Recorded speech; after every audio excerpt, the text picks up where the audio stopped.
in Nigeria at this time now, especially with this festive period. A lot of people trying to do some good because it is the season of giving. So, giving is expected, isn't it? But it has come up. Oh, I think unfortunate situations have followed the giving in this particular season, which a lot of people have placed on the shoulders of the policies of this government and the body language of our leaders as regards what is going on, what the people are passing through, the economic hardship that everyone is going through at this time now. Inflation is 34%, food inflation is way above 40% as well, and there's just a lot that people are trying to put a grasp to, especially in this period where you see family and friends trying to come together, visit people, and you have to entertain these people. Well, that's just a lot for us to dig deep into this evening. How policies are very, very, very important into the lifestyle of our people. All right, it is still Milan 98.3 FM. It's Political Roundtable. And what is Political Roundtable without the League of Analysts? This evening, I have with me in the studio Barrister Curtis Adigwa. Good evening, sir. Good evening, and thanks for having me. You're welcome. All right, we're expecting Nuruddin Adegbero as well. He will be joining in a few minutes from now, just running late. But let's go deep into the conversation. But before then, just on the side, Barrister Curtis, I don't know if you watched the presentation of the president's, the budget 2025, which has carried its own controversy. We're trying to, understand or to carry the tax reform controversy, and now we are on to another one very, very quickly. What is the controversy there? The amount budgeted for his travel, for his meals. The guy, he is good in food. Don't go there. It didn't start with him. Really? All the previous budgets under the previous presidents or commander-in-chiefs or heads of state, I would like to call them, has always been excessive. It's not about the kind of food you and I eat. Oh, really? If you have ever gone to a presidential table or even a ministerial table, some of the people, it's not about rice. There's no food you cannot find on the table at once. If you are talking about soup, all kind of soups are present. Okay. They just take one spoon each, and put in there. If you are talking about rice, you have basmati, you have India, you have Russia, you have everything. So if you are talking about meat, beef, there is goat, there is chicken. Should that be exclusive only to our president? Should that be exclusive at a time where people are being told to tighten their belts? I think this president has acted with utter disregard to the sensitivity of the environment or the times in which we live. Some of us have called for leaders being able to adapt their living conditions and styles to the generality of the people that they lead. But this president has shown, and maybe because he had a lot of resources as an individual before he became president, because in the course of telling us to tighten our belts, to say the country is not doing well, he's bought a house now on Queen's Drive, where he stays, where he was supposed to watch the show yesterday. So I mean, it's not the amount of time, the number of time he has traveled, the number of aides that have traveled with him. Okay. These are all things we've talked about. Our dear first lady grew in our garden. That is for sure. The real vegetable that they eat is not what is in this budget. It's all right. So don't worry us. Sandra, look, this is not new. Even when you go to the states and see the budget for traveling expenses and for food by governors also, you'll be shocked. Well, we have always had that. I mean, they've always said that, we pay too much attention to the federal government, whereas the state governors are also, doing good 7 and yes 5. It was Mr. Brandis who said states are the laboratories of democracy. You want to see democracy, you have to see it practiced in state. Federal government is the behemoth, it's up there. But the federal government can also lead. Governors look to the president. Let me tell you, before the end of this week, you will see all the 36 state governors come to Lagos to visit Mr. President. So they can learn a lot from him. So the traffic continues. Yes. All right. Speaking of democracy, speaking of Mr. Jonathan say it continues until. Speaking of, the states being the laboratories for democracy, a very, very quick one, Barrister Curtis. Those states governor and the local government local government chairman suspension. What's your take on that? In Just Edo? very quickly. Yes. Well, I think the Attorney General has come out clearly to say yes. the governor does not have the power. It says legal and unconstitutional. And unconstitutional. Again, we live in a country where you have multiplicity of actions to determine just one point. And instead of allowing the law to drive our process, we are allowing politics and emotion. Those who argued against this dissolution in the past, because they were outside of that system, and are arguing in favor of it. You see someone like Malik Afegbua. You see, and you see this guy, Ewanta, who was commissioner under Obaseki, but is now a member of, part of Governor Okpebolo's setup, because he defected at some point because of Shoaibu. Now, this is the problem we have, where we can have men that are consistent on their convictions. We have situational idealists, people who advocate for one thing today and tomorrow advocate against it. So you have multiple conflicting values and views on similar or the same kind of situation. And that's why, you see, like I argued here before, the danger to democracy is no longer coming from the military. The danger for democracy is now coming from democratically elected authoritarians. Wow. Okay, so what they do is, we call them semi-loyal Democrats. They have the appearance of Democrats, but they use underlining means. It could be even the Constitution. When they control the Senate, they control the House, or like, use the general term like Congress, they can amend the Constitution to give them legal strength for them to do whatever they want to do. You understand? They can use the law to target their political enemies. You saw what happened in Russia. Of course, when Putin came to power in 2000, he called all the oligarchs and he said, look, so long as you stay away from politics, I will overlook what you are doing. But when this guy, Viktor Berezovsky and Mikhail Khodorkovsky of Yukos, when both of them got involved in politics, you saw how he arrested them for tax evasion. So the same thing democratic autocrats do now. They look at the system, and they can also enact specific laws to target certain things that will give them advantage and keep them in power. So it's no longer about the military going to the radio station to say we have taken power. These guys now use legality and the Constitution. So you heard the argument in Edo State, that he doesn't have the power to remove them, and he didn't remove them. He suspended them. Yeah. You also saw how Sanusi Lamido, a CBN governor, was suspended by then President Jonathan. Okay? And then Emefiele by Tinubu. So you see, they find ways, within the law.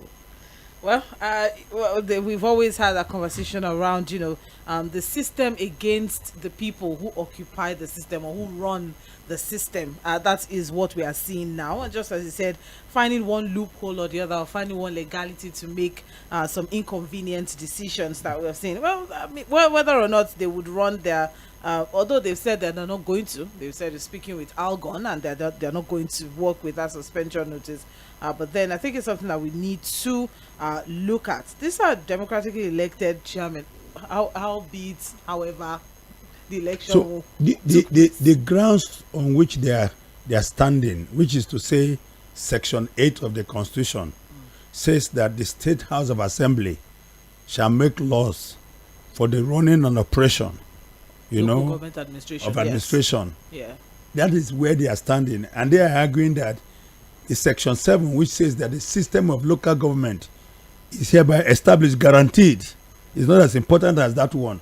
Now, this coming back to the point that I made earlier, where people exploit the gaps in existing laws. These are things autocrats also do.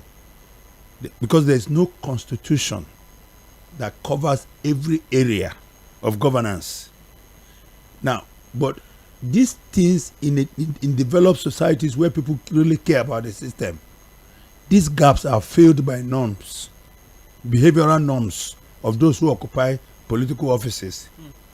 For instance,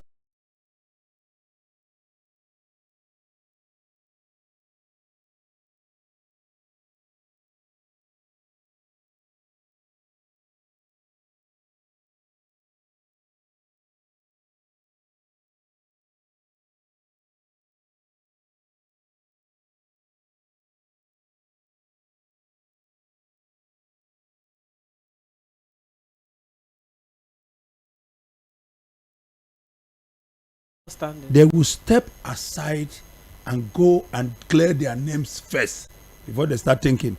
These things are not in the constitution, but these are unwritten democratic norms that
and of course stampede have followed, claiming lives including minors and elderly at the separate venue. So on Saturday, 10 people were feared stampeded to death while 8 others were injured during distribution of food items to vulnerable and elderly persons in Abuja. All right, and that was on Saturday, and this is just as in Okija town in Ihiala local government area of Anambra State, 12 people were also confirmed dead on that same day, Saturday, as they were scrambling for Christmas rice. Really unfortunate, situation, really unfortunate incident that, a lot of Nigerians are now grappling with at this time now. With what happened in Ibadan, of course, Christmas fun fair that was put together for children, 5,000 children are supposed to have 5,000 naira. About 35 children confirmed dead and several others, being treated. That's 3 different, incidents in the course of 1 week, and everybody is pointing to the poverty situation or the economic situation in the country, and of course, down to the economic policies of the present administration. A lot of people have been calling on the president. If we didn't have it this bad, people wouldn't have to, overlook their health, overlook their safety, to try to grapple food. And a lot of people have also taken us back to the recruitment exercise during former President Goodluck Jonathan's administration. Immigration, exactly. There was, I think, families of the victims were promised some certain things. We don't know if they have gotten that up until now. But aside from that, adding to all of this, where people have to go through fire and brimstone to get what is supposed to be a basic,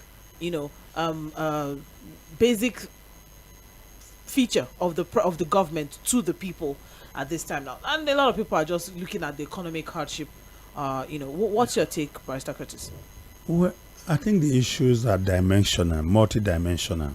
First and foremost, there is poverty.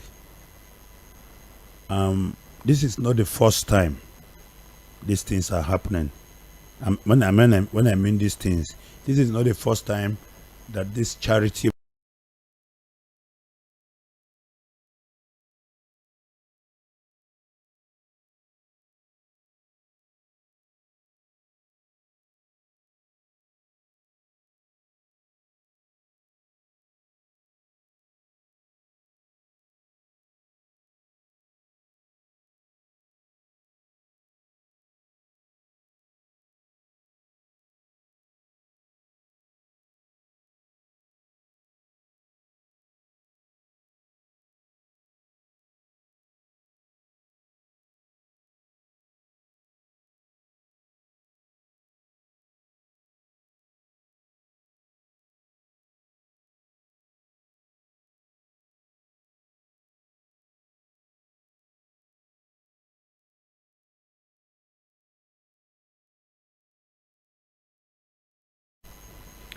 how come the events were so poorly organized that it led to this stampede? Because you would assume, because that Nigerians are unruly, undisciplined is not new. And if you add desperation to that, the planners should have thought more and planned better in such a way that probably the gifts will be kept somewhere, and then there is a barrier and people can be allowed to come in one after the other. Now, from the pictures that I saw and the images, these gifts were kept in open space and everybody wanted to reach them at the same time. That was what led to the stampede. Unfortunately, we have lost so many people, much more than we have lost in combat situation as we speak right now. And again, that speaks to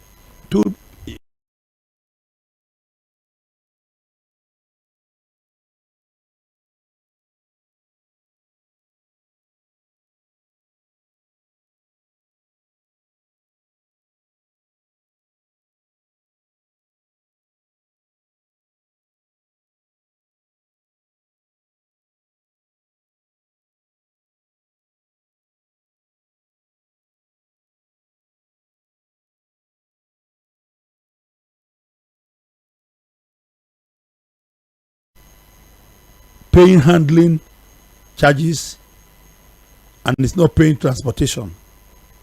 The NMPC that says we are importing, our price is determined by dollars.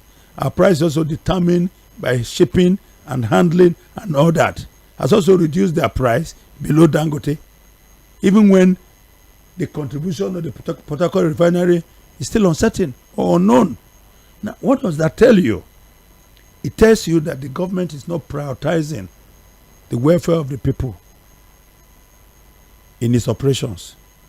Because it means that petrol could sell lower than the price they were selling before. Because after removing subsidy, what was then the point in trying to control the price? The NNPC was still in charge of the pricing mechanism. So this is the same thing. This is the same attitude we find in the government. These people are like lizards. They fall down from a height and then they begin to praise themselves. They tell you, oh, from what we are seeing, we are satisfied. But the true test of every economy in the world is how the people feel. The true economy is reflected in table and kitchen matters. You saw what happened in the US. Joe Biden's government created 800,000 new manufacturing jobs. The government has done well. Unemployment is low. But when you talk to an average American, he's not feeling the economy in his pocket. He knew what the prices of bread, egg, milk,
We've never gotten any story.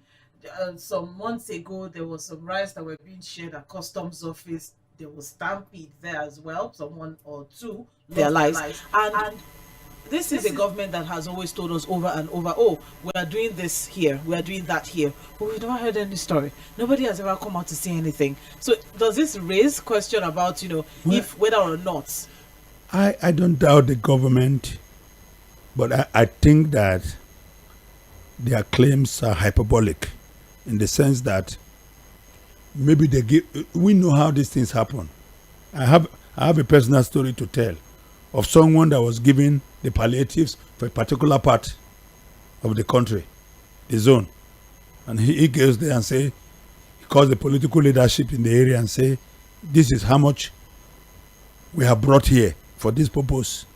What do you need out of it before we now distribute to the local people? And they took what they wanted, and even the local people that will be selected are those who are attached to the political leadership. Party members. So that's why you don't hear these things. Most cases, you have what is called channel stuffing. The people who receive the first set of palliatives are the ones receiving the second set and the third set because of their connection to the same set of political leadership. What was the fight about the list of the underprivileged Nigerians who should receive cash transfers when President Tinubu came into power? The governor said they didn't believe in the existing list. And why? Because the fact that their own people were not in that list. Not captured.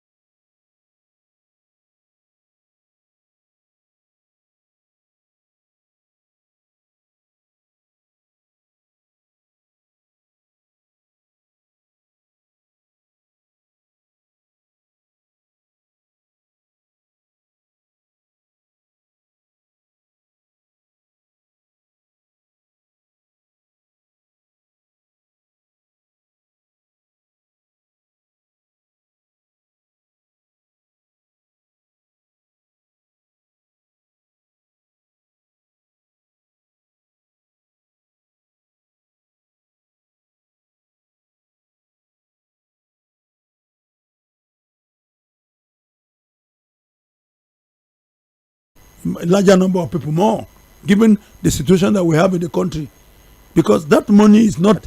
So well, this is actually the problem now. Mr. Curtis, people have questioned even that particular funds that ascribed to the office of the first lady. That has Sandra, also raised some. You are closer to her than me. When you see her, ask her. Find out from her. How is she getting this money? But the question has been raised, in different quarters. And nobody will get any answer because we run an opaque system, a system that is not accountable to the people.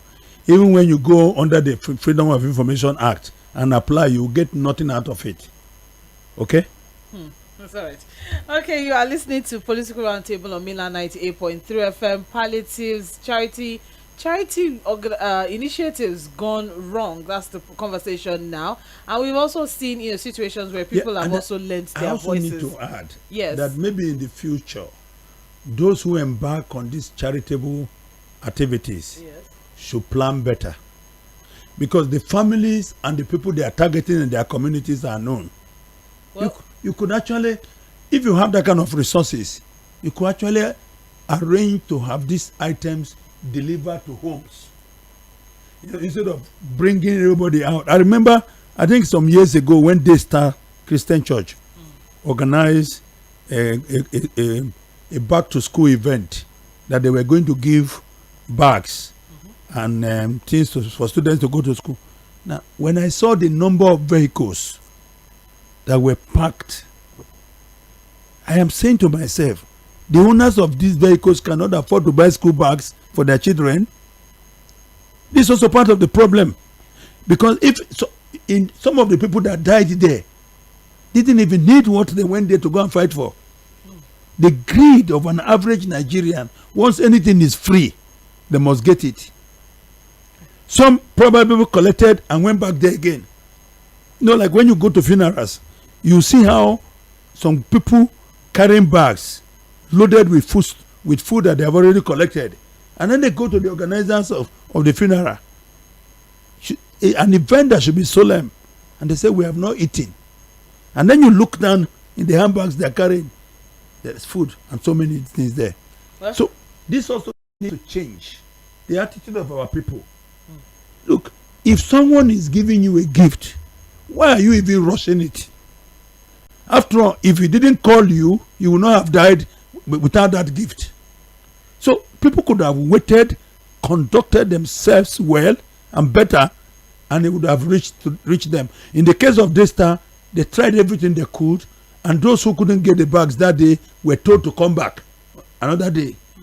So we also should change our attitude. Well, I've seen crowd management, being done in different ways. But in this particular situation now, is it greed on the part of the people, or is it inadequate crowd management on the part of the organizers, or is it really all the government factors were present?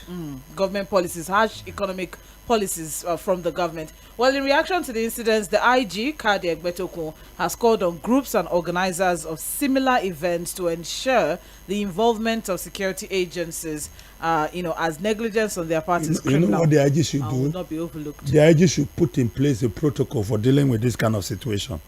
Don't forget that when people were going to protest, IG came out with a long and lengthy protocol for how. So you write to the security agency and all that. So make an announcement. The IG can actually get the National Assembly, can sponsor a bill to the National Assembly to say, look, if you are going to do charity in a manner that people have to come in large numbers, this and this must be present before you can go ahead and do it.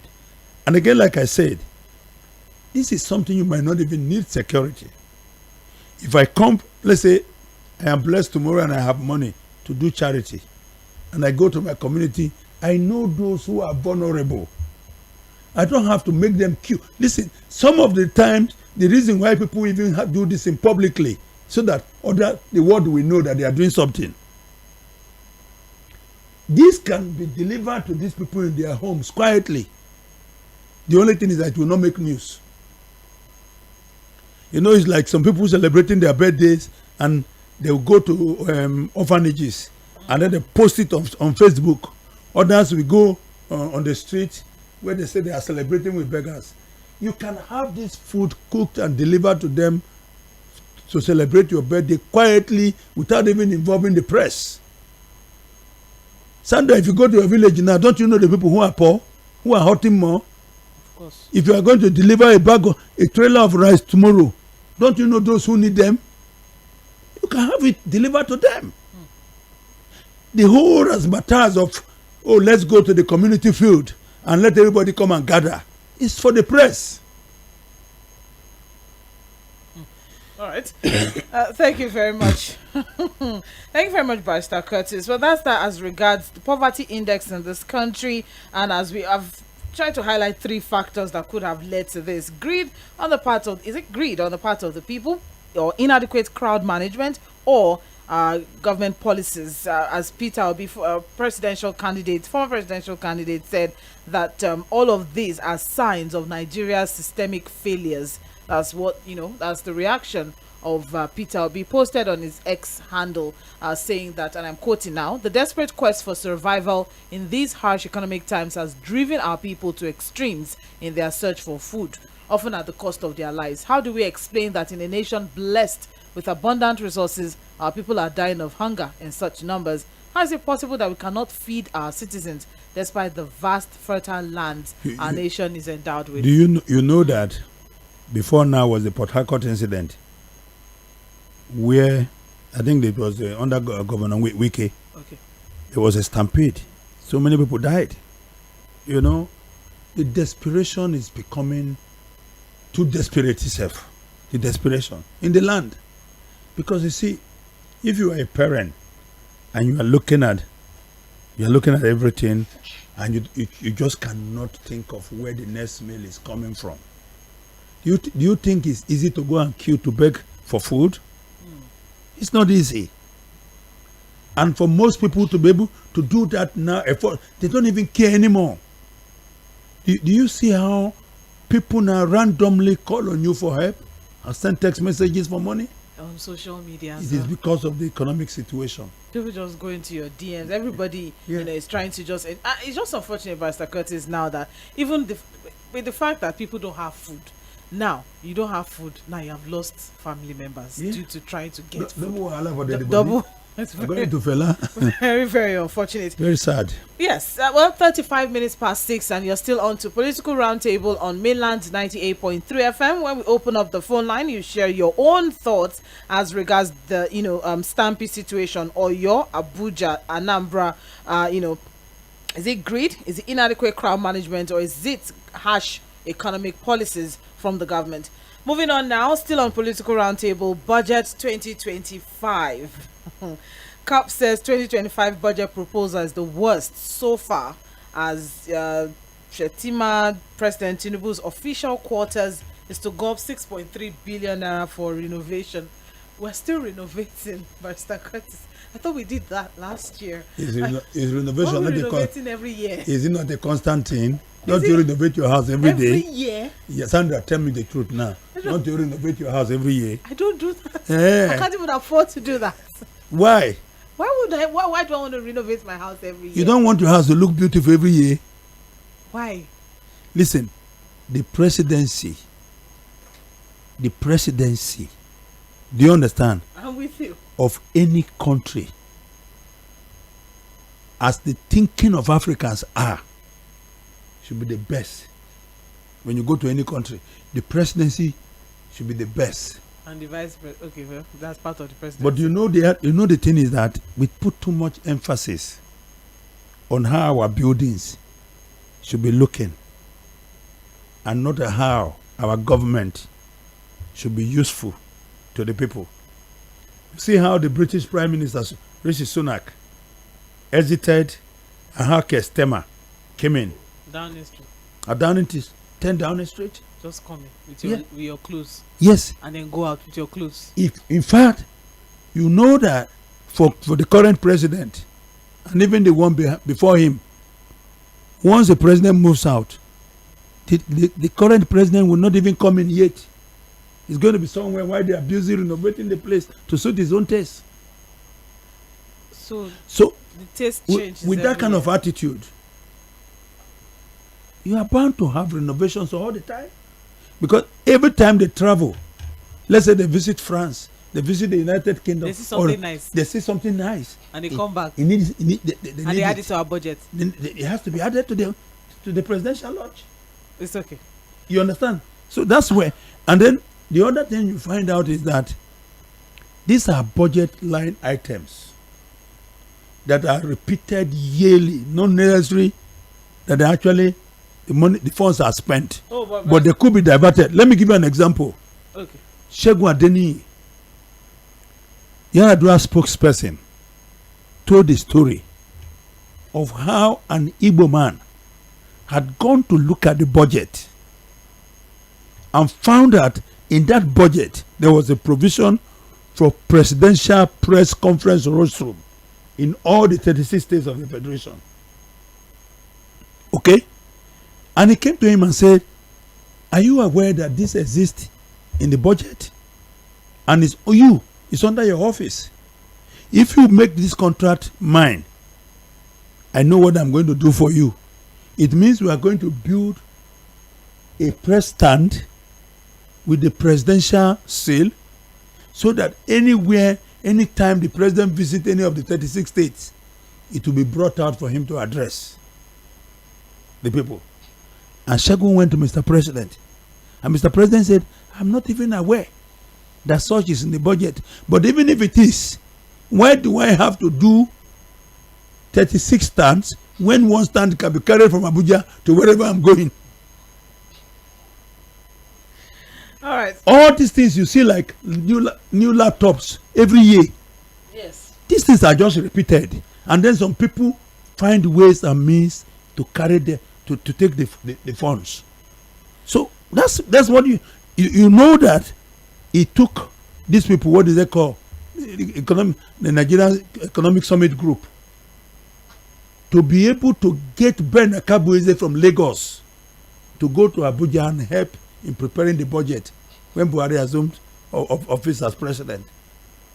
And that battle is still going on.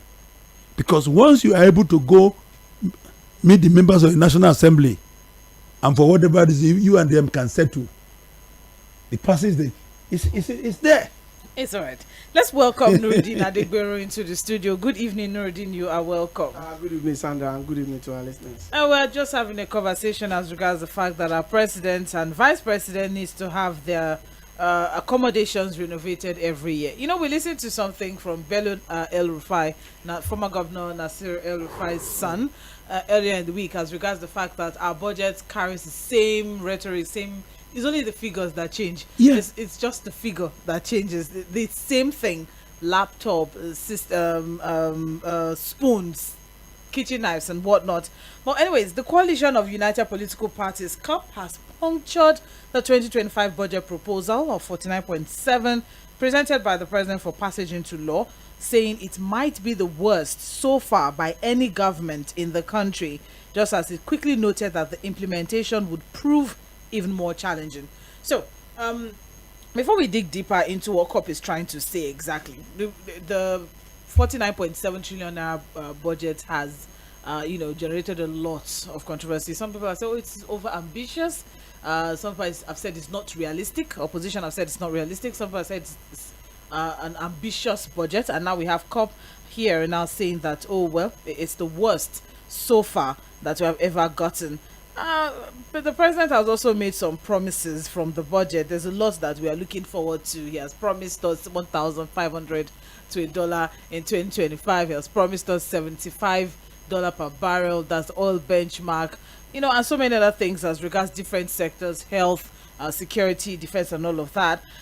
But just take a quick one, before we go into a breakdown of the budget. Do you think it's overambitious? Do you think it's unrealistic, and do you agree with CUP that maybe it is the worst that we have gotten so far? And Barrister Curtis, why do we not have budget appraisals or budget performance review in our country? This year alone, we ran about 4 or 5 different budgets. We are going into 2025. We don't know if we have finished with 2023 budget. We don't even know.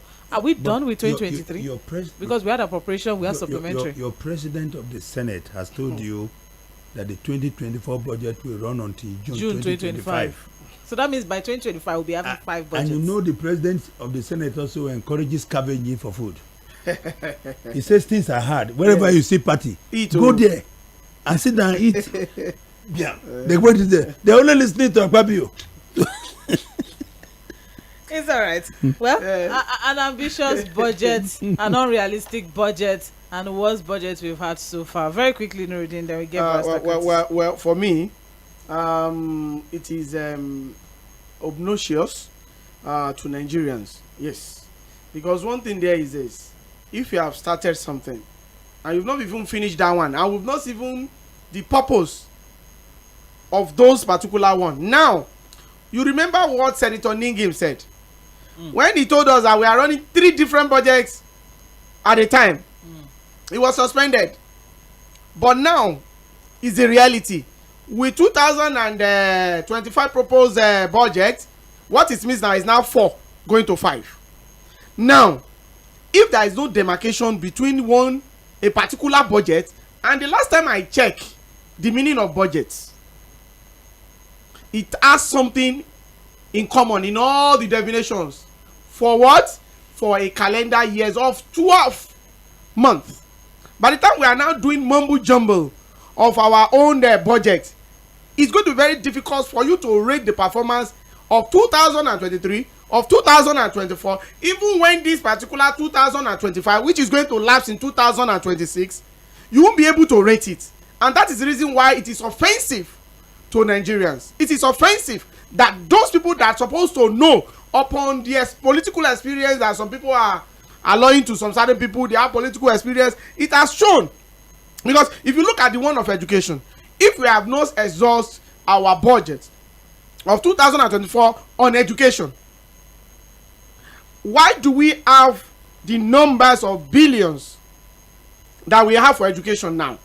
The one of health then we won't be able to know the demarcation. And that is the reason why whatever you can take up, edit or audit the account of any administration in a particular year, and that is a crisis. And for what all the other political parties say, look, the way it is now, considering the hardship that Nigerians are facing upon the budget that is running, either the one of 2022, either the one of 2023, either the supplementary budget. Don't forget that after 2024 we have supplementary budget too. So going in line with this proposition now, what it means is this: with the hardship going on land, because the purpose of budget is for you to foresee what you are going to do for people. With the current reality now, it's going to be very difficult for us to see anything out of that particular budget. And what is the essence of budget if we cannot have direct impact on every citizen? So I really go with them that this particular one could be the worst, not in terms of figures alone, in terms of what this government has done in about 2 years ago. So it's going to be very difficult for us to really rate. And if you cannot rate a budget of a particular country and the performance of it, you discover that nobody is talking about budget performance. They are only showing it by words. You will see Senate president that cannot even figure out what every ministry collects. He's saying we have about 75, 85 budget performance. Who rated it? Which type of budget? Aside from that, Mr. Nuruddin, a question around whether or not we even check our budget. It has passed second reading. I don't know if there's any proper scrutiny that's actually done. No, it can't be done. When people are, one thing they do. So what we have, if everybody have, if the other party that are going to look at it has been taken care of, what did you want to say? Sandra, you heard, I don't know if you paid any attention in the last 1 week, how the budgeting process in the US went, how the Democrats and the Republicans dug in. Now, last night or so, when the shutdown was avoided, the House had to pass a bill that did not include what President-elect Trump demanded from them. That is causing problem now for the Speaker Johnson, because there is already a move within the Republican caucus to remove him. I mean, watching Inside Politics this afternoon with Manu, there are some of the Congress people were above it, and some of them were not committed to keeping him in office on January 3rd. Now, that's how you do a budget, where different ideological groups that make up the Congress, specific issues to protect, bring all these issues to the table and into a basket. You see, the Democrats wanted some particular amount of money to be budgeted for specific purposes. The Republicans had their own agenda and all that. At the end of the day, the first bill was tanked by a tweet from Elon Musk. The second one, he said, well, I think the speaker did well if you given the events and the circumstances. Now, you don't hear any of such things when our budget is being debated. Nobody talks about the issues. The ministries, the MDAs, well, let's just, you talk about the MDAs. They just simply go there, see the chairman of the different committees that regulate their ministries, and they discuss who gets what, who is going to get the constituency project, this is how much is coming to their village roads, and then it becomes the budget. There are no hard questions. Nobody is interrogating the data. Even there are some agencies that will never show up. The head of some sort, yes, will never show up. Yes. And they will still pass the budget. It's all right. Well, let's take a quick look at the proposed budget, just very, very quickly. Expenditure, what we have for that now is for debt servicing and stinking funds. We have we are budgeting 16.3 trillion. Yes, so we're preparing for that. Serious debtors. It's going to come whether I like it or not. And we also have here capital expenditure 14.8 trillion. God. That's what capital expenditure is taking, and we have debt servicing at 16.3, and then recurrence is 14.1, and then we have statutory transfers at 4.4, and with that, of course, we're looking at a deficit of 13.39 trillion out of the 49, because the president in revenue 0.3 trillion naira, 5 trillion naira. We have here health is getting 1.9 trillion naira. You see that? Education and health combined. Not up to. It's not up to defense and security. Even and mind you, the education is divided into 3 tiers. And because there are some junior government secondary school, there are some senior that is tertiary. And I don't know if you got the story over the week. We've spent about 2 billion or 2.2 trillion or so on ransom payments in 2024. Yes. Well, they've come out to say it's not true, It's that it was. And they've summoned the head of it was hacked. That's what they're saying. Why? Some figures from MBS favors the government. No, that one was not. Sandra, let me tell you something. Because some figures, they stand by some figures from MBS. We have paid more ransom than indicated there. Yes. The fact is, 2.2. people have lost. If you are not connected to the government in one way or the other, you have lost faith in government. If you don't have anyone in the government who can say to the IG to say, this guy or this woman must be retrieved immediately from the kidnappers, you don't have faith in the government. The guys who kidnapped them shot at their vehicle after they had closed the road on 2 sides. The guy who was driving was shot. He was losing blood so much and he couldn't move. They took everything from him and shot him 12 times. I'm talking to you from someone who was a victim. They kept them there. They used solar to charge their phones, and they have communities around. The point is that even when there were movements towards rescuing them, and the commander of the kidnappers told them and say, I have information that police and soldiers are coming, but they cannot reach here because they're on the top of the mountain and they are seeing everything that is happening. So when what happened at the end of the day, their families had to raise money and paid 10 million before they were freed. Wow. I'm telling you. It's because you see, unlike in the United States, for instance, if you complain that somebody has been kidnapped, automatically both the police and the FBI, they move in. You don't even have to fund anybody, any movement. The government takes over. They will set up a task force in the house of that man, expecting that the kidnappers will call for ransom. And there are people who are ready to trace that call instantly where it's coming from.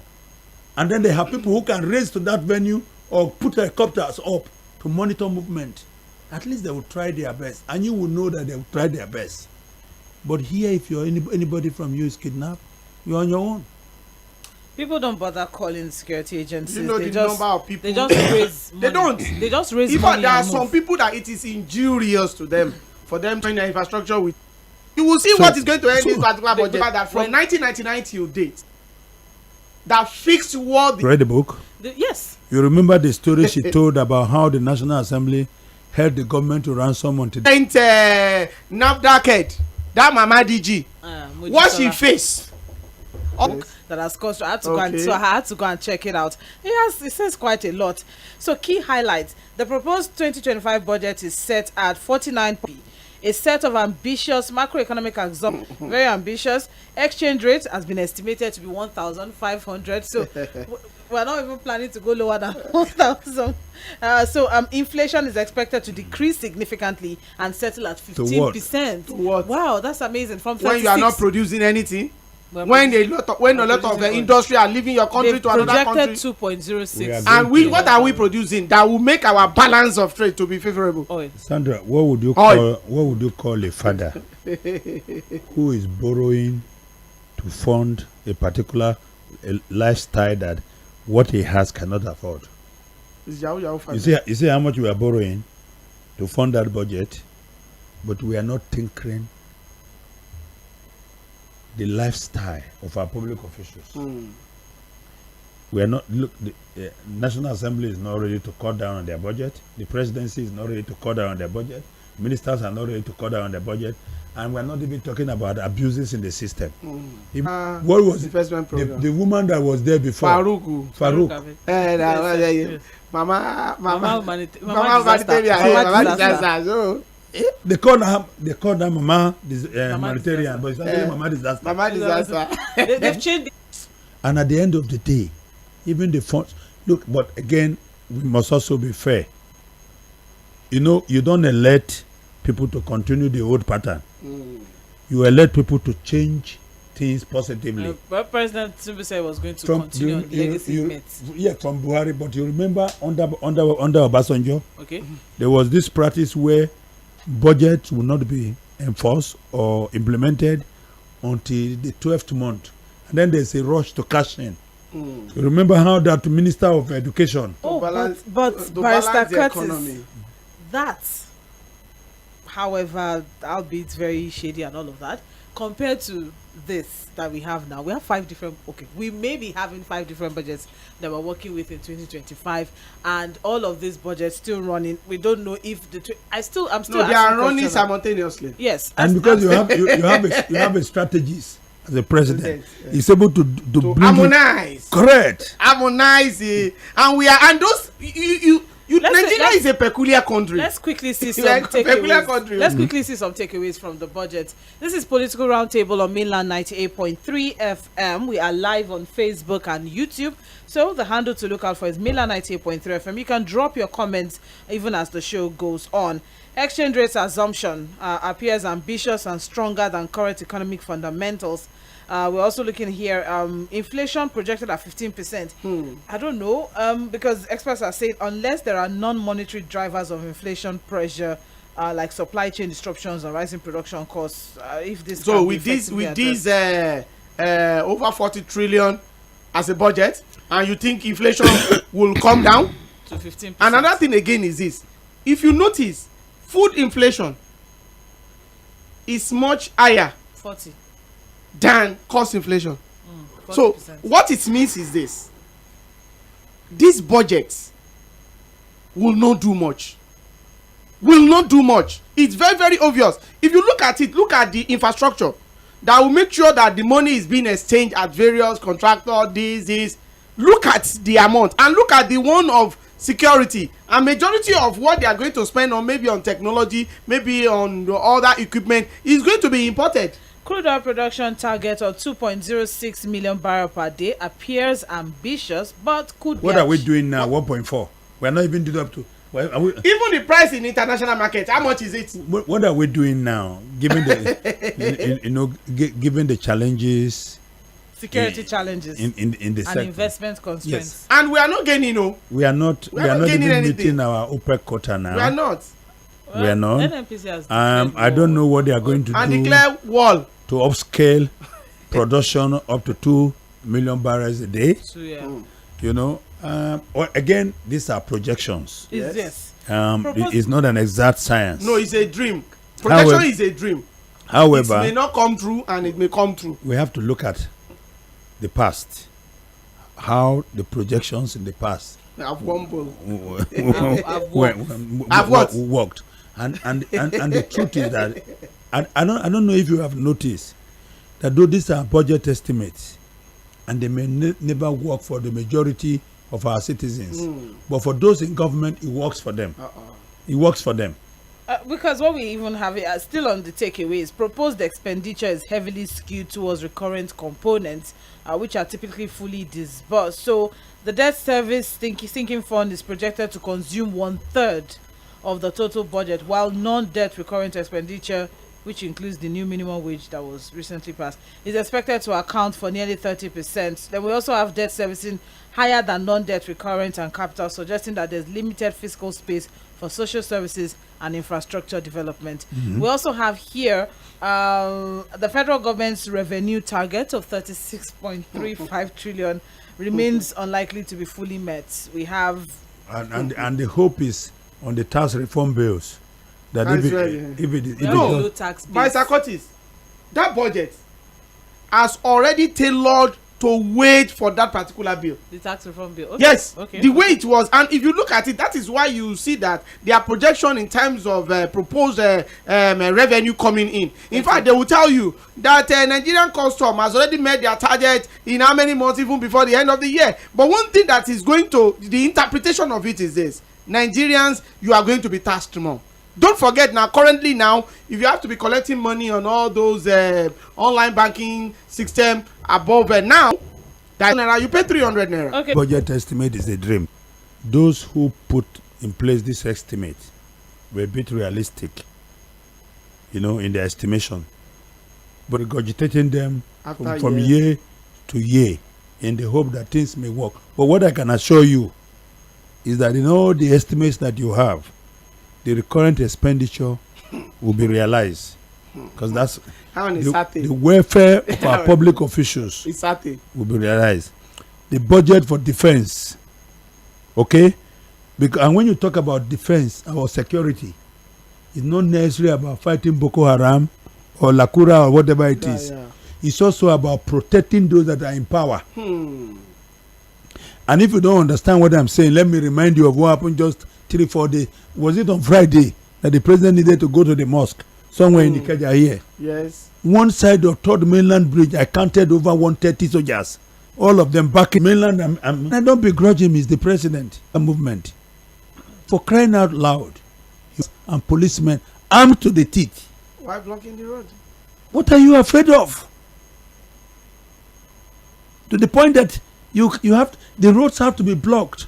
And sometimes I had a conversation with a 2-time former military governor. We were just taking a walk along the Bar Beach one evening, and then there was this convoy that came to pass. He looked at me and said, "Curtis, sometimes I look back, I never believed I was in such madness." And I said, "Why, sir?" He said, "Because you have no say in how these operations are carried out. It is done with your CSO, ADC, and others. Yours is just to get into the vehicle. Just appear in the car." Yes. Okay. But you know what? Why that may be true, a public official who is sensitive, who understands the feelings of the people, can make adjustment. It was in this very Lagos that Fashola was governor for 8 years. Fashola's convoy never used siren. Yes. One day. Fashola's convoy obeyed all the traffic lights. Just with few cars and. So what are we saying? Which was what gave him the power and the audacity to do what he did. Atosho did years ago on the BRT lane. All right, this is the police. So you see what I'm saying? Yes. Finally, of this budget conversation, budgetary allocations on social interventions. Very mega, very, very small. And experts are saying, are we sure we want to eradicate poverty? Look. If we have just 35 this particular budget, as I've told you, it's a dream. Don't forget what I told you. From the beginning, I said, Bola Ahmed Tinubu, if you have chance to have used his brain and his articulation in the area of taxation, if in the past, not become president now, we have used him to head FRS, will have generated he has been like that. He's a tax master. And this particular budget tells us towards that. In terms of social intervention, we should not expect much with this particular budget. And what it means is that, and don't forget, with the current hardship, that many Nigerians need intervention at different level. So with this particular budget, I don't know what this figure is going to do to really eradicate any poverty in Nigeria. Let me tell you, I think Nigerians should banish the whole thought that any government in Nigeria wants to abolish poverty. How do you abolish what is it that gives you the greatest advantage?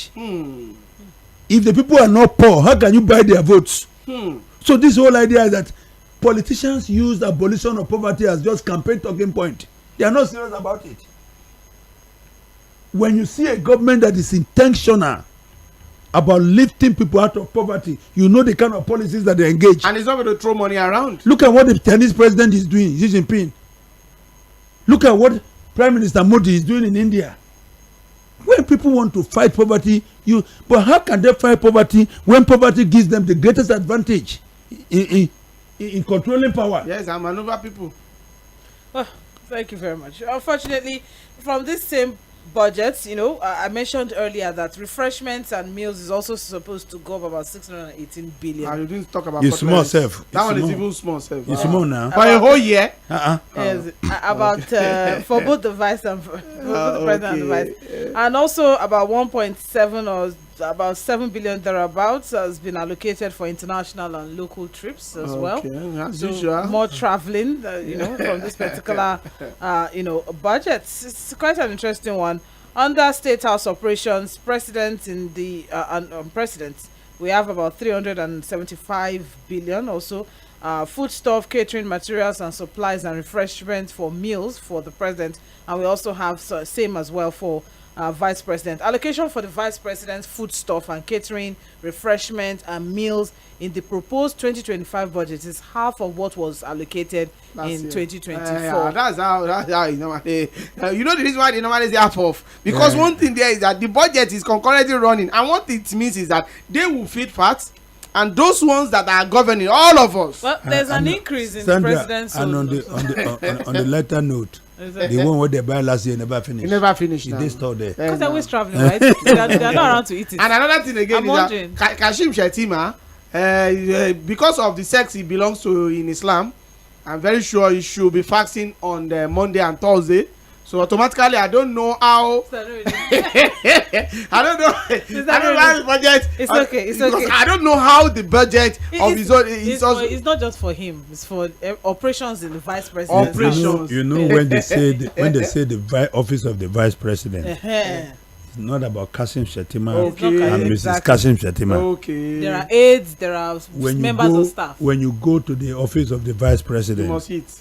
you see that constantly aides are being served food and drinks outside. Okay. Visitors who are also coming are being served food. Okay. I'm telling you the reality of the So situation. that's how it is actually. Yeah. All right, for local and international trip, travel expenses as well has been considered into all of this, which amounts to about 8.7 billion in total, or thereabouts. For who? Presidents, for the vice president rather. Okay. Putting everything together, and that's quite a lot. Anyways, but further findings have revealed that this is lesser than what was allocated for both the vice and the president's trip. The fact that it's lesser does not make it right. And look, there is no way it's not going to be lesser. Don't forget that this particular proposed budget will start from July 1st. Because 2024 has been. So by the time it started from July 1st to December 2025, it is half. So in a way, it's not lesser. But It's not lesser now. But you know the message. It's actually more. It's more. It's actually more because it's just about for half. Yes. And you know the funny thing, the whole thing they want to get to you and I is to say we are spending less. We are more frugal. But that's not true. Yes. Yeah, but I mean, in 2024, we had, forgive me here now, my memory fails me, 25 trillion or 27 trillion. I don't know the budget figure for 2024. Yes. It's 20 something trillion. 20 something trillion. Okay, let's work with that. So whether it's 25, whether it's 27, whether it's 28 trillion, but we now have a 49.7. So it's like 2%. It's like 2% of 50 trillion, or 5% of 20 trillion. You see how they try to play on the intelligence of the people. So and they will say the exchange rate is also different. Yeah. So listen. Yes, now they will say the exchange rate is also different. That now is high. That compared to they are planning for they are planning for 1,500 for next year. Oh, that's the plan. And currently now it is not, and we are not producing anything. We need to put that one into consideration because well, for our balanced trade, for our trade to be international trade to be balanced, we must export more than the one we import. Well, thank you very much. 13 minutes past 7, and we are cutting into our listeners' time at this point. We need to open the phone line, but before then. Interesting news. Whether or not it is good, I'm just going to be very cautious here. It's still Political Roundtable on Mainland 98.3 FM. Don't forget we are live on Facebook and YouTube. All right, so NNPC has dropped its oil price to 899. Just some last week or 2 weeks or so ago, Dangote dropped price. Although stop now. The question, as regards that was that. Dangote dropped price to marketers. For who? Not to individuals. So Dangote dropped price for marketers. Okay. So marketers have said that independent marketers have said, okay, so if he's giving it to us at 899, then we can, give it to the people at 900 and something. But here we have now reports coming in is that NNPCL has also dropped its own to 899. Better days ahead. Should we be excited? How many? No, you know, currently now, NNPCL has not told us. You know, there was a reef on Thursday and Friday that Punch reporter went to Port Harcourt refinery and nothing is happening. They later wrote another press release that is a lie, something is happening. Do you know that you cannot put oil outside without having price tag on it? Number one. Then two, what is total number of barrel that we are getting from that mini refinery inside that Port Harcourt refinery? They've not told us, because we need to know the total number of barrel per day. From that, because they could be telling us that, okay, we've dropped this. Who are those people they are selling it to? We have to know, because as we speak now, we have not seen marketers that have identified that they are taking fuel from NNPCL. There is no marketer, major marketer. And the reduction they are talking about is bobo. You know what they call sobo on the street? It's a sobo.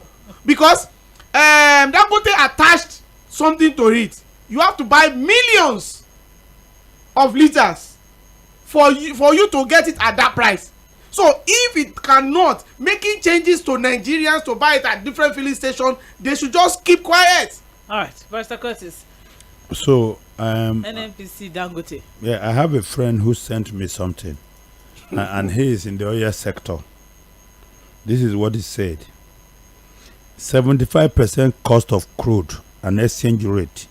That's in determining the price of petrol. Okay. 75% cost of crude and exchange rate, 20% cost of refining, and 5% government fees, taxes, and distribution cost. Okay. Now he says that crude has gone down from $75 a barrel to 70 in international trade. Exchange rate has gone down from around 1,730 to 1,630. Now, fuel price must come down. Those are the leverages. Official rates are actually showing USD at 1,545. In other words, he is saying that these prices are not being manipulated, that they are only responding to the factors that actually determine the prices of fuel and diesel. But the other side of it, on the flip side, is that as these prices, the price of fuel is coming down, the NNPC has also made an adjustment lower than Dangote really. The price of diesel is going up. And you know, diesel is a byproduct. Yes, from crude. Oil, yeah. So when you put all this together, that's why I say to people that we usually in this country, we don't even have the facts when it comes to what is happening in the oil sector. And those who know, who should come out to tell us, are all keeping quiet. For instance, what is the reason, or what were the reasons that NNPC gave for suddenly reducing the price, even though it has not been reflected in the pump prices? Yes. And you find out that Dangote also said, oh, we are reducing our own to 900 and something. And we have an arrangement now with the MRS. Of course, MRS, you know, belongs to Seyi Dantata, yes, his younger brother. It's so, like he goes by Dangote family. So we are giving them our product to sell at that price. And some have said NNPC is also reacting and seeking to have a competitive edge over Dangote. Yes. Then the question is, if this was possible without responding to the factors on the international scene, the cost of production, the taxes and all that, why did the NNPC then fix the price to be 1,000 plus in the first place? So this is the problem, and this is why Nigerians find it difficult to trust the NNPC. Look at the issue of Port Harcourt refinery, where NNPC is on one hand is claiming that production is going on and distribution is going on. A newspaper organization will go there and say nothing is happening. No, but Barrister Curtis, this thing is not a rocket science. I know. If you are selling, who are you selling it to? At what amount? If you go to Lekki side now, you will know. Just go to Eleko. You will see how Dangote. Just sit down in Eleko junction. You will see it going on. You will see it now. Go inside Eleko, just stand in front of Dangote refinery, you will see. When this sudden announcement was made by NNPC that we are back and fully functional in our Port Harcourt refinery on a Tuesday, some Tuesdays ago, just Thursday after or so, a member of that community where that yes, now that is a part of the landowners. Do you know the funny thing? There is a statement out now praising the managing director of NNPCL as being a jeans breaker. That so he broke his jeans for 3 weeks. No, that I think people look for more accolades in this country than more than the works that they are capable of doing. That is true. You understand? Now the reality, and it is very if a government is making a claim that is being challenged by people in that vicinity or people who are not in that vicinity but they have other facts and figures, what does it take for the government to disprove them? Yes. All you need to do, you can even invite editors of government media outfits. Take it live. Take them there. Take it live. Walk them through. See how vehicles are being loaded. See production going on. Why is it so difficult for the government to do that? This was the same NNPC or the government that sponsored some Nigerian celebrities, musicians, to go to India and check out CNG. Why is it difficult for the government to harvest credibility from the people? And currently now we don't know how many barrels per day are they producing, because they need to tell us. We need to know so that we can be able to know when they say they want to sell at so price. We want to know amount. Another thing again is that can they even compete with the capacity of that refinery with Dangote? Let me tell you, it's possible that these guys are taking crude oil to some people abroad to refine and send back to them. It's possible. After all, and then they after store all, they said they are blending. They've agreed that they are blending. They store them in tanks in there, and then a few vehicles will come and load. No, and then that's what happened, Barrister Curtis, in November. That was what happened. Yeah. The fact that what we heard was that they were blending asphalt. That was what we got. It was after report. Let me tell you something. They were blending. That was when they agreed. The biggest problem we have in our country is a National Assembly that is. But you know what? The way they went to Dangote. But you know what? Even if you said Federal House of Representatives was there. And the reason why they went there was because of an agency of NNPC that said that the fuel is not good. To discredit the product, the quality of the product, even before they start coming out. Mr. Farouk Ahmed. Yes. All right. A lot of people felt that it was a hatchet job.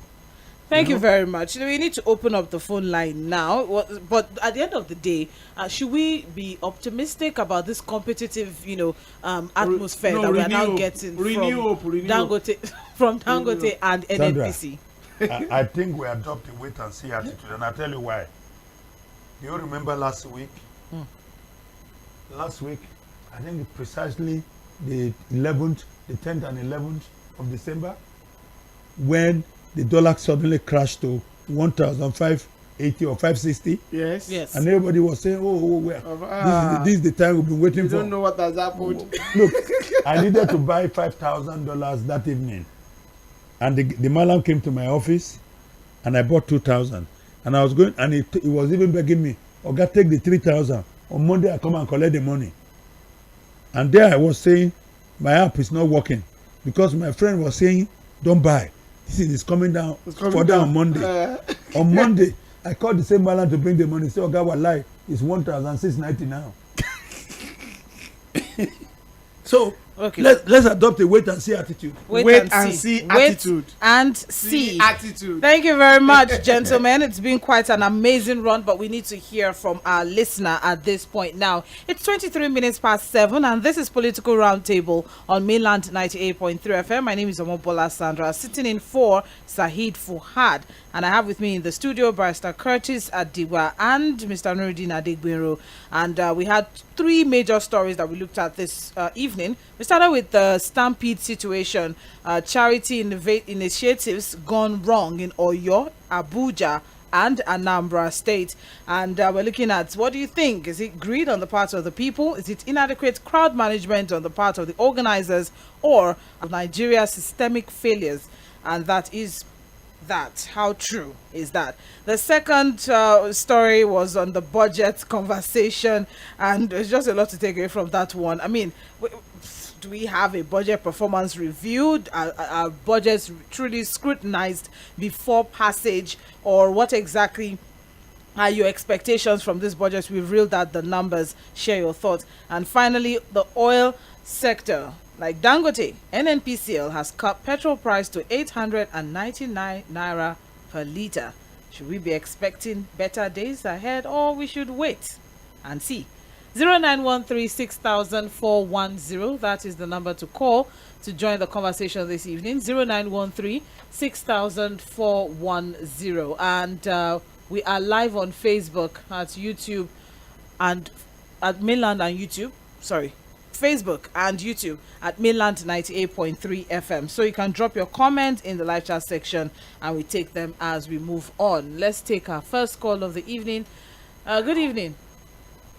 Apologies for that. 09. You can also send messages to Facebook and YouTube. So good evening. Hello? Yes. Oh, evening, Lady Sandra. Good evening. Thank you. Yeah. So I've heard all what you people say. You see, so Emilokoni, it is their time to enjoy. So all this what we are talking about, we are just crying. Why then they enjoy? So you should not be looking. But I want to advise them. You know, when you eat too much, anything you eat too much, you will purge. That is the result. If you are eating, you eat a particular thing too much, you will end up watching. Lastly, sorry, you will go down and eat rice. You should not go, because we didn't have money that will contribute to go and remove her from the prison there in Abuja. Because if you go there, I will capture her there and put inside prison. That is what this government is. That is just what advice I have for my sister. That is what I have to say. Thank you so much. I really appreciate it. Thank you very much for your concern. Well, if they're sharing rice, I doubt if the National Assembly would engage in such a charity activity, though. We send Nuruddin to go and find out fair as a journalist. If they don't capture him, then we'll funny thing is that if I... Hello, good evening. Good evening. Good evening. Please turn off your radio sets. Yes. Are you working on that? Okay. Thank you. Yes. Please, má bínú, mo fẹ́ kí bàbá Adégbénró tó wà ń bẹ̀ yẹn kó ṣe dáadáa, torí kó ṣe research dáadáa. Mo fẹ́ kó ṣe dáadáa, Ọlọ́run á dẹ̀ ràn lọ́wọ́. Kó tó máa wá kó máa ṣe research dáadáa, so that I need lose anything. Mo like platform, but I'm listening every Sunday. But I want him to do more. Research on what? On which particular one? On most of the issues, most of the whatever focus you put on ground. So I want him to do more. God will help him. Thank you very much. Who should do research? Okay, yeah. Yeah, it's good. There is no, I mean, it's a call for improvement. And it's good. Yeah. It's all right. Thank you. Thank you. That's all. That's not about that. Hello, good evening. Hello. Yes. Yeah. My name is Abubakar. No name is. My name is Abubakar. Okay. Abu Yade. Yeah. That's your whatever. On this issue of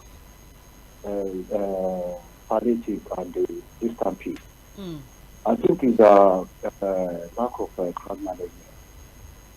If you decide that you want to share anything today, you see how you cannot imagine what that could turn up, because people are desperate. So in managing sorting, there should be a proper planning, proper crowd control.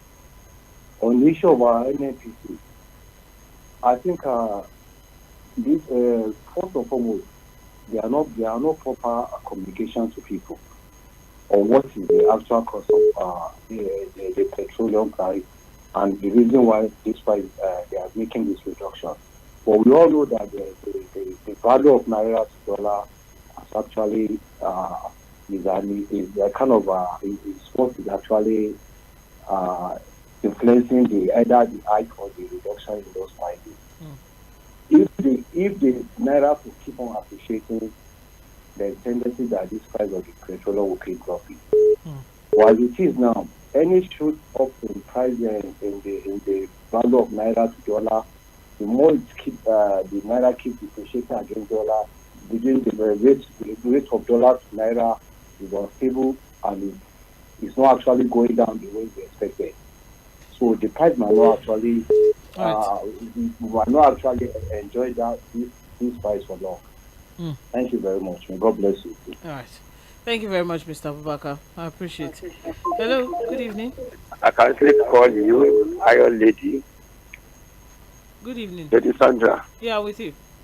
Only you. And call two men. I greet all of you. You're welcome.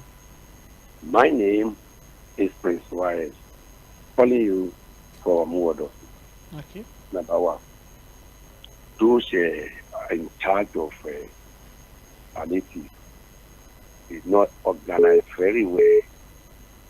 When you are calling, you want to give something to 5,000 people, and people are more than 10,000, why can't you control it?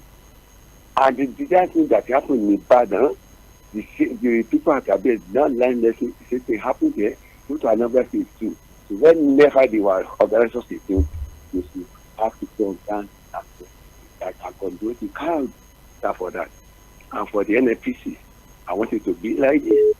You know, the federal government for every house stock, one more palliative for petroleum. But they should divert that palliative to agriculture. We have a land that we can feed ourselves. But when you talk about this, I don't want private study like other people that are building that finance to come up. Let them challenge Dangote challenge the NFPC.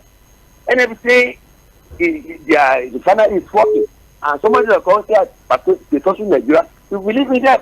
But if they are telling lies, just have somebody who says, you are pregnant. Say, no, I don't pregnant. So just look and see.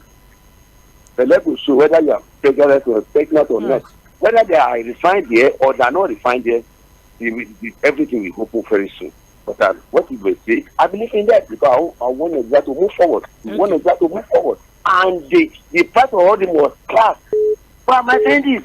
International market now, the price is coming down. And in Nigeria, it must come down. But I'm not going to transport that. Where this thing had be, the right of the it is coming down now. There is that price, their prices.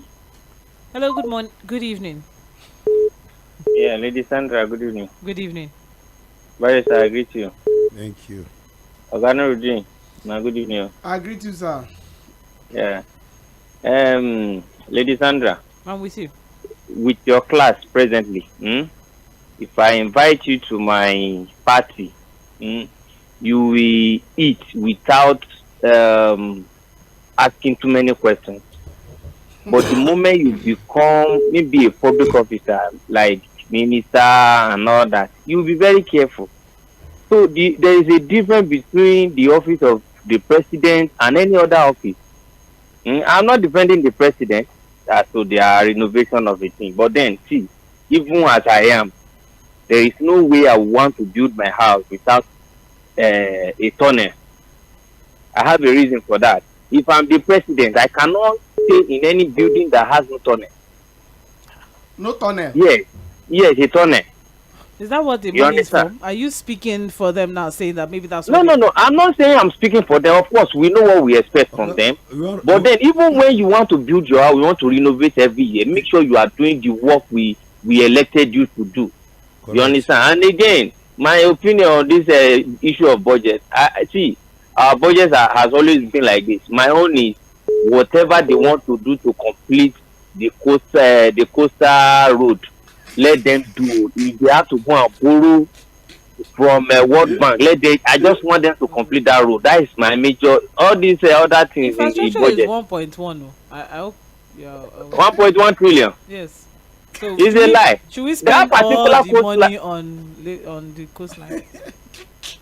A coastline that is over 9 trillion budget. No, that's what I'm saying. So should we spend all the money on the coastline? Let them just do it. Let them just try to extend it to Ondo State or Delta State. And let them also build tunnel under so that we can escape. I'm telling you, let them be tunnel. Thank you very much, WG Appreciate. Gege Joshua has always been a huge advocate of the Lagos-Calabar Coastal Highway, which we haven't heard so much of in recent times. I still hope that construction is ongoing with that particular one. They are doing the tunnel first. It's all right. Hello, good evening. Good evening. Yes. Mogola Sandra and the rest of You're the welcome. studio there. God bless you. Mr. Self. You see, for government, for whatever president or whoever put funnels in their house, it's because they don't have clean minds. They don't know when the masses will depend on them. But they have to realize that when, in fact, let me just leave that at that. The crashing of things everywhere, people dying like chicken because of hunger. What is it?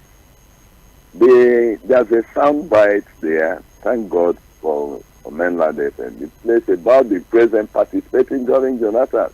That even if they take the price of fuel, they bring it down. What are we saying now? Let somebody, the men of God and all that die with the president, tell him to bring the price of fuel to 200. You will see people, once things are cheap, you will not see people rushing here and there for palliative. And if these people have good hearts for this palliative, probably management and all that, if government is doing the right thing, Nigerians are not lazy. They're ready to work hard and make money and buy whatever they and their family. But now they cannot have cheap fare to go and work hard and make money. To go, people now can't go out. So let's call a spade a spade. The government is to be blamed. This present government, APC government, are the one destroying Nigerians. Everybody is saying it. Everybody. Right. Thank you very much, Mr. Osas. I appreciate your contribution this evening. Hello, good evening. Madam Santa, good evening. Good evening. Iffy. Good evening. I want to talk on the issue of this charity disaster, palliative disaster, and I want to see that this general poverty across board. I was thinking initially that it was only in fact that such thing to happen because of our damage situation. We as black people, we carry many wives. So we really dump their wives with one child, another one with two children, and people will struggling to cope. But when it happened in Anambra and I went to Abuja and I said, wow, in Catholic, I said that, so this is the and from my own experience in my own local areas, the major problem I want us to join hands to do, what I want us to do with the churches and other barristers, no reason is to let us have a bill, to draft a bill for social intervention for child support. You go to UK, you go to America, I work and live there. Every child from birth is given a support, a weekly support. Why am I saying so? We used to have widows, old widows in those days with they become single parents. And they speak with the mother, telling her to enter the place. Right. There are now very, very many. The parents cannot cope, these girls cannot cope, and the parents don't even know the owner of the baby. All right. Thank you, Mr. I want us to have a plea together to see how we can force the National Assembly to introduce what they call child support. Because the poverty at that level is too, they cannot even feed those ones. Thank you, Akwago. Hello, good evening. Hello, good evening. Hello, good evening. We can hear you. Okay, my name is Malam Salam and I'm calling from Alagbado. You're welcome, Malam Salam. You see, Princess, you see on this CB, is that means that nobody will be punished on this stamping of a thing? Which country is this? Are we really a human beings or what? Somebody just organized. Nowhere in the world that someone can just organize something and over 35 people to achieve and just blaming on stamping. Never seen this. Things are not done this way. This is a country. We are human beings. Nowhere, but the Curtis is sitting down there. Ask him. Can in the United States of America, can someone just private person or be the religion leader, wherever, can organize a charity and 35 children who just lost their children, life just like that. And we are blaming on that stampede, this, that. The stampede, somebody must be responsible on that stampede now. Right. Somebody must be responsible now. We have to be serious once in this country. Mr. President became a luxury president. He don't care moving around, causing inconveniences in Lagos, and people are just losing their lives on daily basis. You know, on the inhuman policies that brought by him. We are just like a well digger. You know, a well digger, the more he goes down, the more he's telling you that he's making progress. This is how Nigeria is now. We are thinking on daily basis. People are dying, you know. Look at it now. But among those series, governors will be there, president will be there, advocate will be there, you know, engineers will be there, people that move this country forward will be there. And they wasting their lives with just a small meal. And someone is telling me that because of stamping, and it will go like this. No when all this kind of shenanigans happen and it will go just like that and nobody will punish. Stamping now is just like that. Lack of poor organization. Nobody what now? All right. Somebody must be punished. Thank you. Somebody must be punished. Thank you very much, Malam Salah. I appreciate you. Things are not done this way. We are human beings. We are not animals now. We are just governed. Oh, of course. Yes. Barrister Curtis, you just brought me to a realization. I think in America they have soup kitchens, they have food banks and all of that. And I'm imagining someone having some charity event where people just they have it in Nigeria too. They have food banks, they have soup outfits. Yes, if you go to somewhere, I mean, when I was doing youth service in Warri, Chief Edowo, Richard Edowo, they have a big place where people come to gather, at least for a meal, and it's orderly. You just come. What is happening right now is the level of desperation. Yeah. And especially that we are having Christmas coming. People, you know how people have celebrated holidays and all that in this country. Now people cannot afford those things on there, and they are going out. Like Salah said, somebody has to be held accountable. Yes. The people who are dead already cannot be held accountable because they have lost the battle. Yeah. But for those who are living, you see, your goodness can turn to badness quickly if the right things are not done. Yes. And the fact that these people just put these things, it's like you keeping meat before the lion. These people came, they were supposed to join the queue, but you know that discipline has long taken a flight from this country. And everybody wants to just go and grab a piece of the item at once. And that was what led to the stampede. Well, I've been in situations where, as part of crowd control, we gave out tickets. So if your number is called and all of that, and, the moment people at the back noticed that, it's like this thing will not reach me by the time I get to the front, they started pushing. The angle of the government too. It shows all tiers of government are in fact they are not sensitive to people. It shows with that number of stampede we are seeing, with the number of people that have died.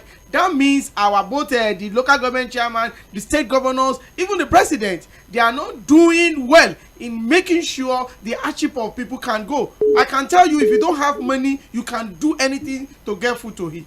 Hello, Sandra. Good evening. Good evening. My name is Lucky from Yᴏᴜᴛᴜ. You're welcome. So my own take. If you have to hold somebody responsible, you have to hold the president and APC general responsible. So Sandra, still the matter. If the president get any subsidy and the thing will not happen, see, there is no way you can stop this thing. I'm telling you the truth. I've experienced it. There was a man I know. The man was doing well. If the man used to buy gas, he go buy full this thing for that gas. So I will say, after this cannot afford to buy 1 kg. I saw this man for filling station with the crowd. They were spraying tear gas. Nobody wants to run. He wants to die, let's that. The man don't want to bear 1 kg. A man like that has to be. So if he never reach you will be like say, oh, maybe they don't go. I'm telling you, when you reach you will go. Because that is the last no cover for your house, nothing. You will die there. That's the they should hold the president and APC general. Because if we not do this thing, it will not be like this. And this budget that we do is for me, even the president are doing the budget. can the president stand on his own read the budget? No, he doesn't even know what is there. That is what we do in Nigeria. Thank you. Thank you very much. I appreciate your contribution, Mr. Lucky. Hello, good evening. Hello, good evening. Good evening. My name is Belaji from Ijoku. Good evening, Barrister. Good evening. Yeah. My take, I just have four statements to make. Okay. You see, not until government policies turn blind eye towards political affiliation, we will not get it right. Honestly, that is one. Two, government policies are responsible for the woes we are having in the country today. If you look at it, we don't have a House of Representatives who are active to rise up to the occasion to save people from all these government policies. So if in the same country now, I think the House of this thing would have been initiating some moves towards correcting the situation, honestly. And lastly, the APC, they don't need to campaign now. Poverty is already campaigning for them. That is the truth. Either you take it or you leave it. Because when it comes to 2027, poverty is going to vote. So that is it. Thank you very much. God bless. Thank you very much. Let me remind you, poverty has never voted a ruling party out of power. At least in Nigeria. In Africa. Yes. Because they would have stolen so much that in the coming election they'll start bringing. Nobody will even remember that. Nobody there. They say just go vote and go and cook soup. All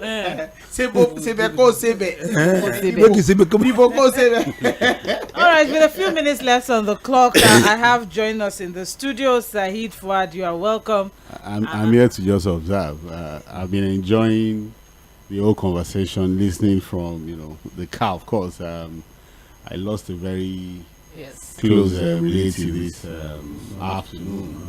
My first cousin actually. With the best condolences. So I had to really just, of course, as a Muslim, early preparations. First thing tomorrow, of course, I will be buried. So that's why I just had to step aside. And of course, I've enjoyed all the conversation. Kudos to Sandra and the analysis that, of course, I brought up some very interesting conversations for today's program. So, but I like to just observe at least be a part of it. I'm sorry for your loss. Amen. Pray that the Lord will come. Amen. Members of the family. Amen. So may so rest in peace.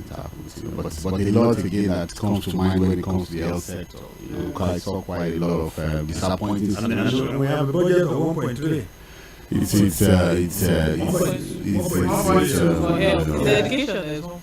but they can afford to travel abroad and get help. It took a lot of effort, a lot of appeal, a lot of pleading and begging for us to get the best space in Baghdad. Why are you begging for best? But that's a common trend.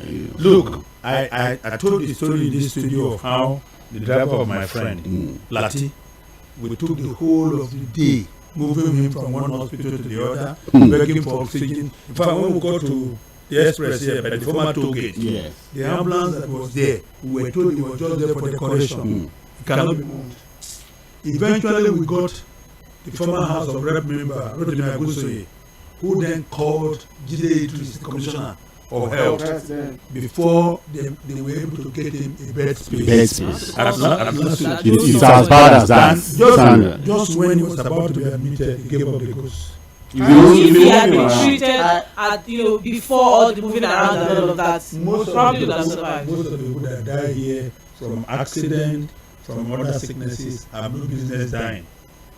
If we have a proper, I lost my elder brother because we could not get space as last week. We moved to loot the same thing. I called a lot of people before you could be attended to at the head of the day.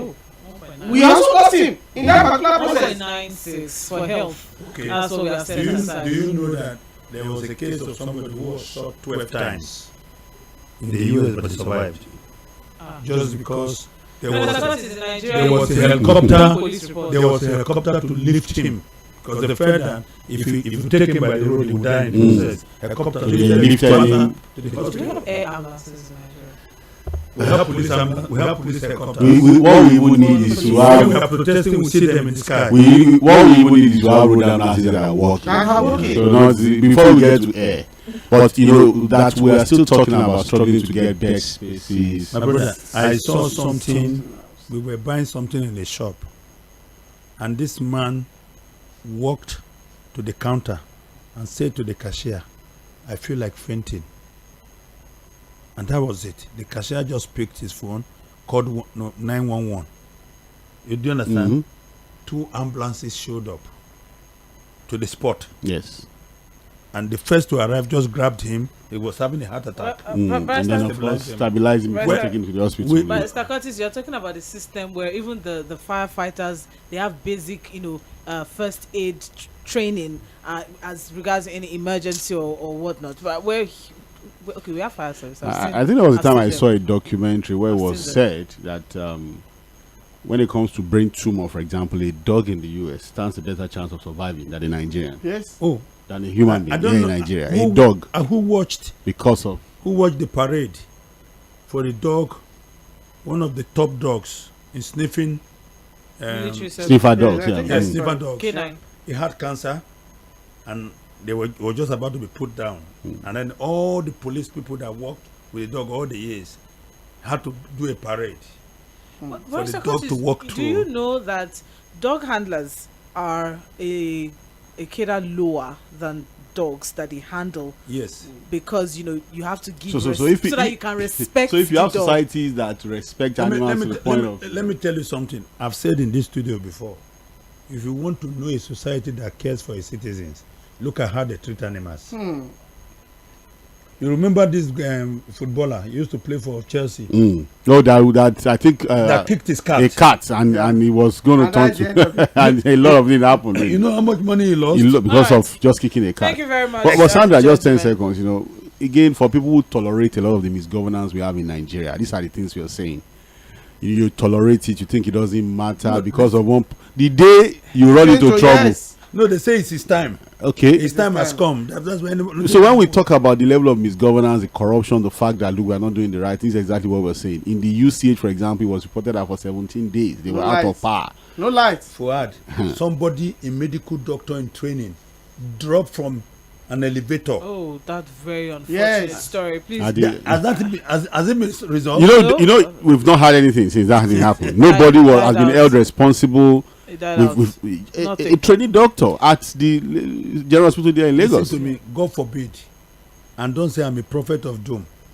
You will still hear about people dying from stampede in the next few days between now and New Year because some people will embark on another. So the desperation is still there. People are desperate. Yes, and people still have plans on giving out. Although, yes, the IG has already given certain instructions.